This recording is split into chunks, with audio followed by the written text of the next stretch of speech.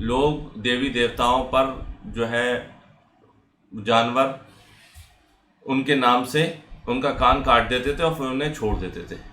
جیسے یہاں پہ بھی انڈیا میں بھی پنیہ کرتے ہیں گایوں کو، کہ وہ گایوں کو ایسی پنیہ کر کے اور ایسے ہی چھوڑ دیتے ہیں سڑکوں پہ گھومتی رہتی ہیں، کیونکہ جنگل تو ہے نہیں تو وہ سڑکوں پہ گھومتی رہتی ہیں. ایسے ہی پہلے کے زمانے کے لوگ جو تھے، عرب کے زمانے کے لوگ کیا کرتے تھے، ان کے کان کو کاٹ دیتے تھے، جس سے یہ پتہ چلے کہ یہ دیوی دیوتاؤں پر نچھاور کی گئی گائے ہے یا جانور ہے. اب وہ پھر ایسے ہی گھومتا رہتا تھا، اس کو کوئی پکڑتا بھی نہیں تھا، نہ ہی اس کو کوئی ذبح وغیرہ کرتا تھا. تو اس لیے رسول اللہ صلی اللہ علیہ وسلم نے یہ فرمایا کہ آنکھوں کو دیکھ لو کہ اندھا نہ ہو، کاڑا نہ ہو، اور کسی دیوی دیوتاؤں پر نہ چڑھاوا دیا گیا ہو اس کا. برا بن عازب رضی اللہ عنہ فرماتے ہیں کہ نبی صلی اللہ علیہ وسلم سے پوچھا گیا کہ قربانی والے جانوروں میں کن عیب سے بچنا ضروری ہے، تو آپ صلی اللہ علیہ وسلم نے انگلیوں سے اشارہ کرتے ہوئے فرمایا 4 عیبوں سے. پہلا، لنگڑا، جس کا لنگڑا پر ظاہر ہو، مطلب چوٹ لگ جاتی ہے جانور کے، لنگڑے ہو جاتے ہیں، کیونکہ ان کو تو ایسا ہے نہیں کہ فریکچر صحیح کرائیں گے یا ان کو نیل ہوگی، ان کے آپریشن ہوگا. وہ تو جیسے لنگڑے ہیں وہ تو لنگڑے رہیں گے اور وہ کسائی کے پاس کس دن چلے جائیں گے. دوسرا، اس کا صدقہ تو ہو سکتا ہے، اس کا جو ہے وہ ذبح بھی ہو سکتا ہے، لیکن اس کا جو ہے وہ قربانی نہیں ہوگی، عید کی قربانی ناجائز ہوگی اس کی. دوسرا جو ہے وہ ہے کانا، جس کا کانا پن ظاہر ہو. وہ پہلے والی حدیث میں آ گیا کہ کانا نہیں ہونا چاہیے، اندھا نہیں ہونا چاہیے. اندھا ان دا سینس کہ اتنا بوڑھا نہ ہو جائے کہ اس کو کیٹریکٹ آ جائے، تو یہ نہیں ہونا چاہیے. اور تیسرا، بیمار. اب جس کی بیماری ظاہر ہو، جیسے ہمارے کمیلوں میں بیمار جانور جو ہے وہ کٹتے ہیں ایک دم ہی لاغر ٹائپ، تو وہ نہیں ہونا چاہیے. ہیلدی جانور ہونا چاہیے. لاغر و کمزور کی جس کے جسم میں چربی و ہڈی میں گودا نہ رہا ہو، مطلب ایک دم ہی بالکل گیا گزرا، ایک دم ہی بالکل مریل سا جانور نہیں ہونا چاہیے. اچھا جانور ہونا چاہیے، تندرست جانور ہونا چاہیے. تو یہ صحیح حدیث ہے. ترمذی میں 1344، ابن ماجہ میں 3144 اور ابو داؤد شریف میں 2778. تو یہ چیزیں ہیں جو جانور میں نہیں ہونا چاہیے. علی رضی اللہ عنہ سے روایت ہے کہ نبی صلی اللہ علیہ وسلم نے ہمیں ایسے جانور کی قربانی دینے سے منع کیا جس کا آدھا یا آدھا سے زیادہ سینگ ٹوٹا ہوا ہو یا کان کٹا ہوا ہو. اب کان کٹا ہوا بیسیکلی کیا ہے کہ جانور میں کوئی نقص نہیں ہونا چاہیے. جانور میں کوئی نقص نہیں ہونا چاہیے، تو اس کے لیے کان کٹا ہوا نہیں ہونا چاہیے، کوئی ٹوٹا ہوا نہیں ہونا چاہیے، کوئی بیمار نہیں ہونا چاہیے. اور جیسے آپ کو میں نے بتایا کان کٹا ہوا نہیں ہونا چاہیے، سینگ ٹوٹا ہوا نہیں ہونا چاہیے. سینگ ٹوٹا ہوا ہونے کا مطلب یہ ہے کہ اس میں نقص آ گیا جانور میں.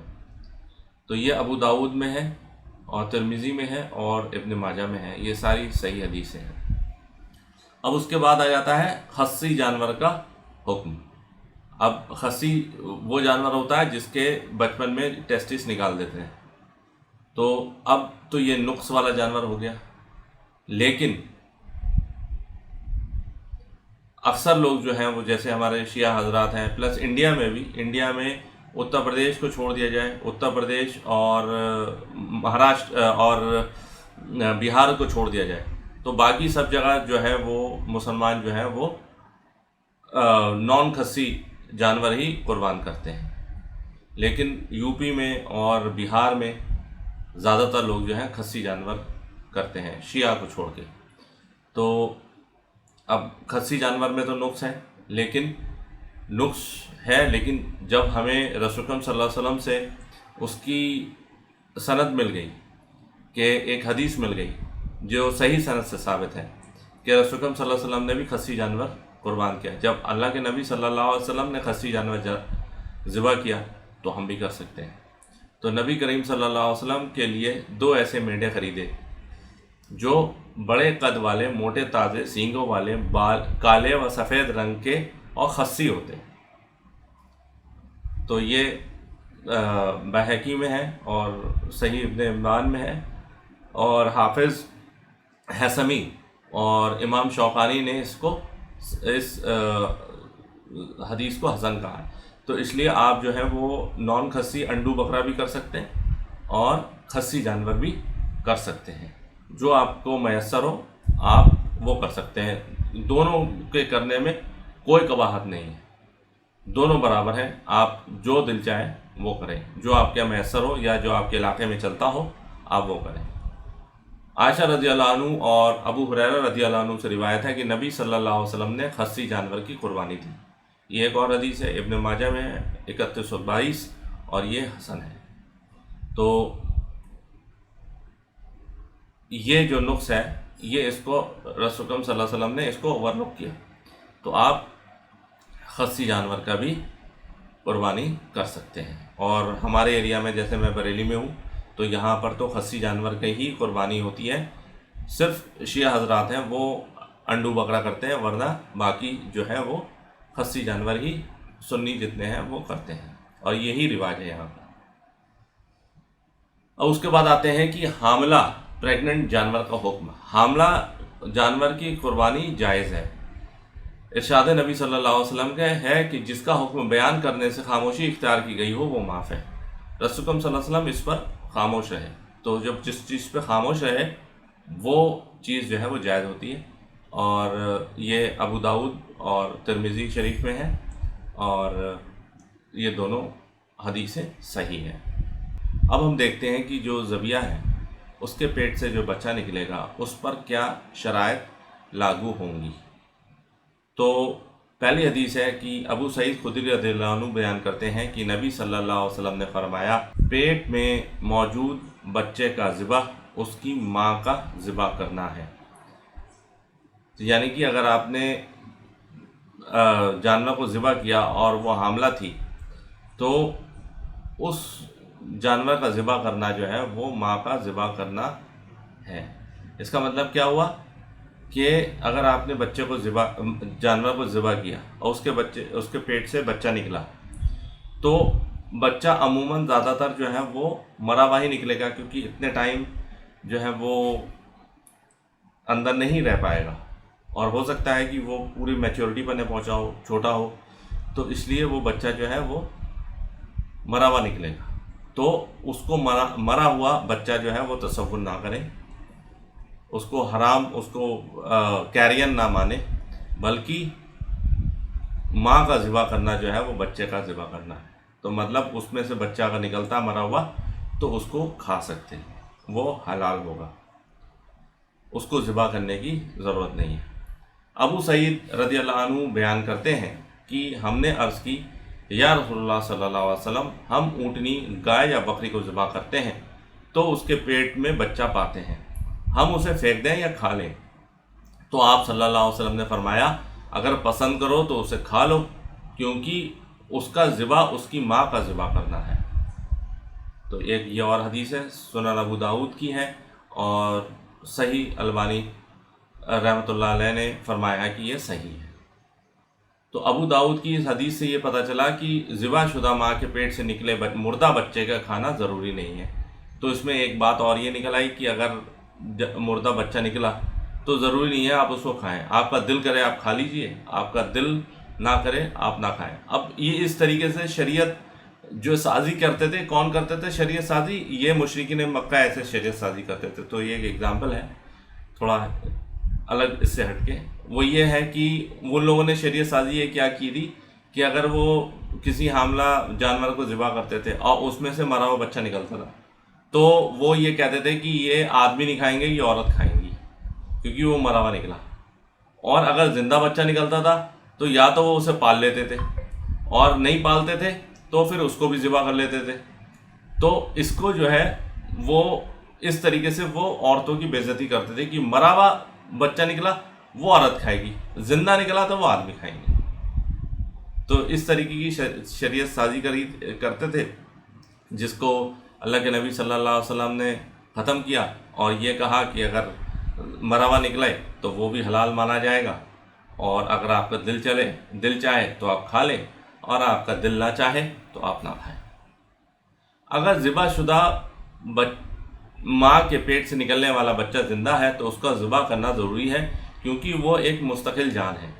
اب اس میں تھوڑا سا ڈفرینس یہ ہے کہ اگر نارمل آپ کوئی جانور ذبح کرتے ہیں اور اس کے اندر سے جو بچہ ہے جو ہے جب تک آپ اس کے یوٹرس تک پہنچے تو اس کو اوپن کرتے کرتے پریپیئر کرتے کرتے میٹ تب تک پہنچے اور وہ بچہ تب تک بھی زندہ ہوتا ہے اگر، تو آپ کا مرضی ہے کہ آپ اس کو ذبح کر کے قربانی کر لیں یا پھر اس کو رہنے دیں اور اسے پال لیں۔